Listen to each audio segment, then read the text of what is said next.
Salwar magma. মেঘনা। ফল একটু সাইজটা বড় হওয়ার পরে কিন্তু তারা বিভিন্ন কীটনাশক দিচ্ছে, এটা কেন দিচ্ছে এই সম্পর্কে তাদের কাছে একটু শুনুন। মানে এটার কোনো পরিমাণ আছে, যদি একটু বলতেন কি পরিমাণ দেওয়া লাগে? পরিমাণ কানি ভর্তি দেয় আর কি। ও মানে এবারে গাছ প্রতি হিসাব করে ওরকমের না? না না, কানি ভর্তি ধরেন ড্যাব হচ্ছে 2টা, অথবা সালভার হচ্ছে 1 কার্টন, ম্যাগমা হচ্ছে 1 কার্টন। দিতে আছেন কি মূলত এটা? পুরা ইতিহাসে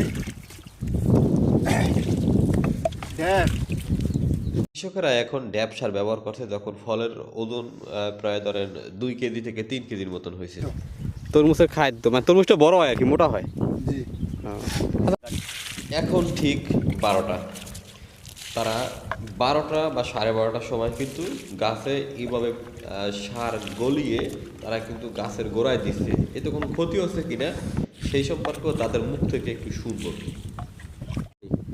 আমরা জানি যে যখন রোদের তাপমাত্রা বেশি থাকে তখন যদি গাছে কোনো কীটনাশক বা পানি সেচ করা হয় তখন ওই গাছটা বলে মারা যায়, অর্থাৎ শিকড়গুলা সেদ্ধ হয়ে যায় এবং মারা যায়। এটা কতটুকু সত্যি? যে এটা সত্যি।